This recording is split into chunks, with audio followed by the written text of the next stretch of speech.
Hey everyone, this is Pythagoras and today I'm bringing you another list of really cool games to play. This time I'll talk about games that you can play with pretty much everyone because they're very accessible. Also, I will be leaving out solo games and games designed for 2 players only, since this list should be aimed towards actually playing it with your family and friends. Also, this is not a top 10 or 15 in this case, and also not a ranking. This is just an unordered list of great games since there are so many. And yes, I will even do another list with even more family games in the future. Alright, with that out of the way, let's get into it. The first game on my list is Point Salad. This is such an approachable game. I'd definitely say that this is truly a game you can play with anyone. It is quick to teach and to set up, and the game length is just perfect. Essentially, on your turn you have only one of 2 actions you can do. Take 2 of 6 vegetable cards or take 1 of 3 point cards. Then vegetable cards are refilled and it's the next player's turn.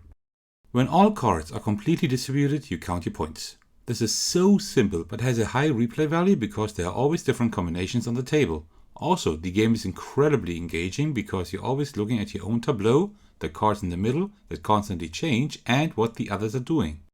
Yes, you can even take cards you don't need just so that the other players can get them. A wonderfully simple and engaging game that also serves wonderfully as an icebreaker. I highly recommend this for everyone's collection. Another game that is great for starting a game night is Mozzaroller. This game flew a bit under the radar, I believe, but I gave it a try and is slowly becoming a mainstay in my collection.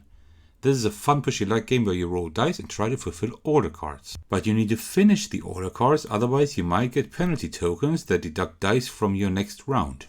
So you definitely need to know when to stop, or be willing to risk it. The theme and gameplay are really fun and it is easy to teach. There's almost no rules, and after a few game rounds you quickly get into the game.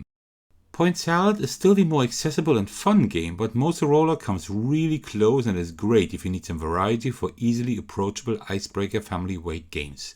I 100% do recommend checking this one out. Let's continue with a classic, at least in my eyes. Qwixx is an incredibly simple roll and write that people I play this with hardly get enough of. Usually it's nearly impossible to play only one game, it's just that easy to get to the table. Surely, it is a roll and write, and not everyone likes that, but it's an incredibly efficient one at that. You choose a pair of dice, and then cross out a number. Even on your turn, everyone else has the chance to cross out a number, so there's essentially no downtime at all. One of the simplest roll and writes that is played really fast and doesn't get stale at all. Also a really great travel game. I greatly recommend this. Just adding something, while editing this video, I have actually published my own solo variant on Board Game Geek, so you can also take a look at that in case you're interested in playing the game solo. Let's continue with another classic, Wolfgang Kramer 6 Nimmt. Disclaimer, this definitely is not one of my most favorite card games, but it's a great game to pull out if you're looking for a quick and simple card game to teach that does offer quite a bit of tactical and strategic thinking on your end. Essentially, it's really simple. You have a hand of cards and every player puts down a card face down. Then all cards are revealed simultaneously. After that, all cards are put in the row next to the card that is closest, starting with the smallest card value. Whenever you place the 6th card in a row, you take the other 5 cards and place them in front of you. These bullheads count as negative points. That's it. Simple and to the point. Not one of my most favorite games, but a favorite among the people I play such approachable games with. It's a solid card game that supports up to 10 players. Which is incredible. I suggest you try it out sometime, but this list definitely has games I'd check out first if I were you. Let's continue with one of my absolutely favorite games, Cascadia. This game is not only charming and beautiful, but also really simple. At the beginning of a turn, a player selects a set of habitat tile and the respective wildlife token. The player then places the tile and the token into their environment. The habitat tile is placed first and must be placed adjacent to any habitat already in the player's environment. The wildlife token is then placed. That token may only be placed on habitat tiles that don't already have a token on it, and the habitat tile must show the matching wildlife. That player's turn then is done and the next player's turn begins. That's it. The game has gorgeous art, a great theme, a wonderful puzzle, and is really approachable since it also includes a family mode with 2 different variants. This makes the game playable with almost everyone. And it probably still is the deepest game on this list. If you're looking for a great family game, this is the first game I suggest you get. I'm so happy that it received the Spiel des Jahres 2022 award because it 100% deserves it. This is a game that will probably never leave my collection. Alright, let's make this list even more exciting with a party game, Top 10. This is pretty fitting since it also received a Spiel des Jahres 2022 nomination but lost against Cascadia.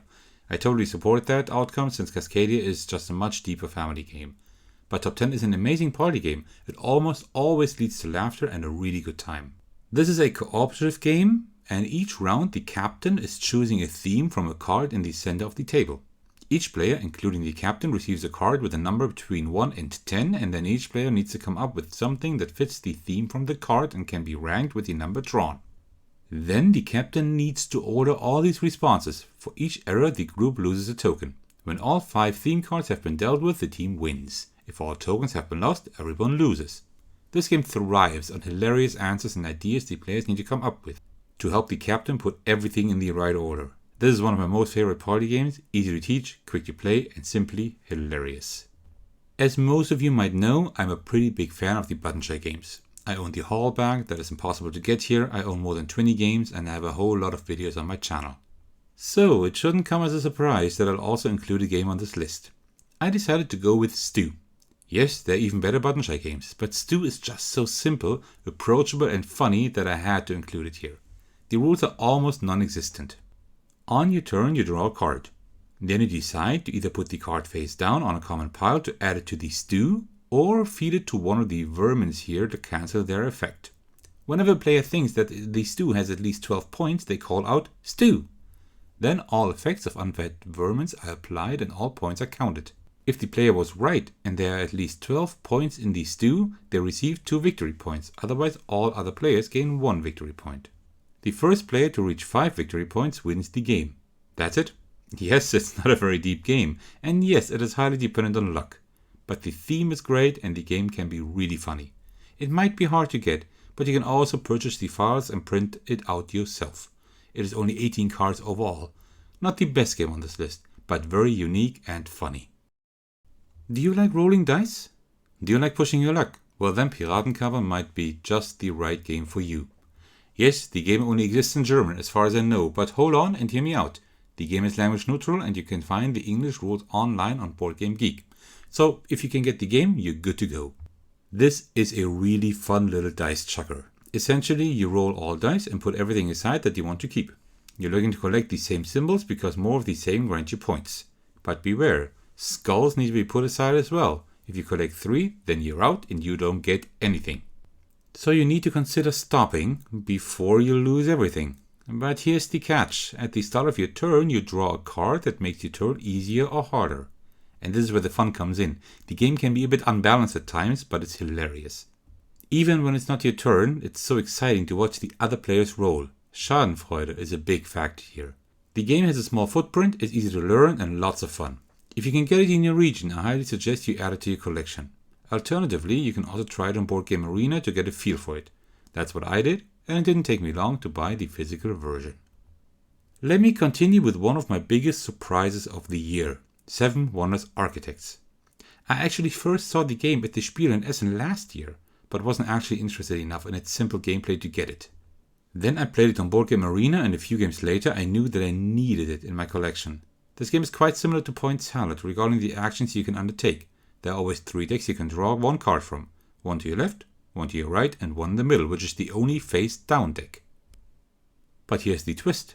The decks in your left and right are shared with your neighbors. This game is a great race to end the game and come out on top with the highest score that you can obtain by different means, just like in these other 7 Wonders games such as military, research, or building your wonder. This is a game that is easy to teach and has great components. The centerpiece are the wonders you slowly build up from bottom to top. As a cherry on top, this game supports up to 7 players and works well at any player count in my opinion. A really great simple family game with good production value. Let's get to another party game. Just one. This one actually received the Spiel des Jahres award in 2019. Well, it's a really good game. This one is a cooperative one again, just like Top 10, although it works much differently. One person needs to guess a word. The other players may each write 1 clue on the board to help the player guess the word. The catch is that all words must be unique. Duplicate ones are turned over and cannot be used as clues. Then the player has 1 chance to guess the word without any further assistance. This is a really fun game that can find a place in everyone's collection. I also suggest getting the expansion for more words. That one also increases the player count from 7 to 9. Definitely worth it. Here's another nature-themed one, CuBirds. This is an adorable set collection game I have also gotten to know on Board Game Arena. In essence, you're trying to collect 7 of 8 different birds or 3 birds of a kind for 2 different birds. You do that by putting down birds. When you encircle birds with the same kind of birds, then you can take all the birds between those cards. Well, I don't think I've ever said the word bird more than just now. This game is quite simple, but it becomes a slight brain burn after a while. You always have to juggle getting just the right birds you need, but not presenting your opponents with too many good options. Also, at times you'll have to hold a lot of cards in your hand, so while this is a really nice family game, it might be a bit less approachable than other games on this list. But I definitely recommend at least checking it out. The last 4 games are a bit less known, but they are all games I want to mention in this list. Let's begin with Family Inc. Just like Mozzaroller, this is by Piraten. There actually is a review on my channel in case you're interested in learning more about this game. This, again, is a push your luck game where you draw as many chips as you want when it's your turn. There are 2 things that can happen. You draw a duplicate chip. In this case, you lose all collected chips and you're out. Or you stop before that happens. Then you not only get to keep the chips, but also steal all your opponent's chips with the same values. This is what makes the game not only fun, but also exciting for the players whose turn it is not, because they get to watch whether you will steal their chips. Yes, the game is simple, but it's really easy to teach and fun to play. It's not a must for a collection, but if you happen to find a copy, it's definitely worth checking out for a good price. Next on my list is Rome, one of my all-time favorite games by my most favorite game designer Ryan Lockett. This is a puzzle game with a really simple gameplay premise. Your characters have specific shapes they can use to cover specific sections of the land you're exploring.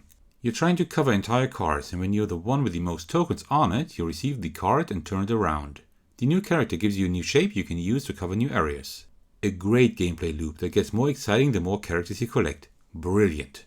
Also, you can make the game even more fun by adding the artifacts with special powers. A game that will never leave my collection, and a game you can play with nearly anyone. Wonderful and 100% recommended by me for everyone. There's an old review on my channel in case you'd like to see how the game is played in more detail. Ramen is a game I added to my collection just a little while ago. You can check out the huge unboxing on my channel to see my first impression of the game. This is a simple card game where you distribute 2 ingredient cards among 2 of 3 bowls each round before drawing new cards. Whenever the cards on one bowl equal 13 or more, you receive those ingredients for endgame scoring. The twist is that only different cards count for scoring, so you need to manage when to fill up a bowl and what colors to put up there. Such a clean, efficient and simple design that is also a lot of fun. You can pretty much play the game with anyone, and the solo mode changes the game into a really satisfying puzzle. A wonderful game that is definitely worth getting if you can get hold of it. Let's close this list with another party game, A Fake Artist Goes to New York. This is such a fun game in the format we know from Oink games. It's a really small package with an incredibly simple premise. The question master writes a word on each title card except for one and hands these out to the players. The player with the empty title card, of course, does not know that word. Then all players draw one line to try to draw the word on their card, while the fake artist is trying to go along and not get identified as the fake artist. At the end of the round, the group votes on the fake artist. If they are caught, they can still guess the correct word to win. Really simple, really quick, and really fun. Yes, you can also play that with small sheets of paper and colored pens, but this package is just great to put in your bag and take with you. Well, you've made it to the end of the list. Congratulations! I hope you enjoyed it. As I've mentioned at the beginning of this video, this is merely a small selection. There are even more games that I would have liked to mention. Maybe there are family games that you really love? Let me know them in the comments. I'll release more videos with great family games in the near future. If you want to be alerted when that happens, why don't you subscribe? And if you enjoyed this video, why don't you let the algorithm know by leaving a like? I also have a Discord server you can join where we discuss everything related to board games. Alright, thank you so much for watching, and I will see you in the very next video. Take care everyone, stay safe, and cheers.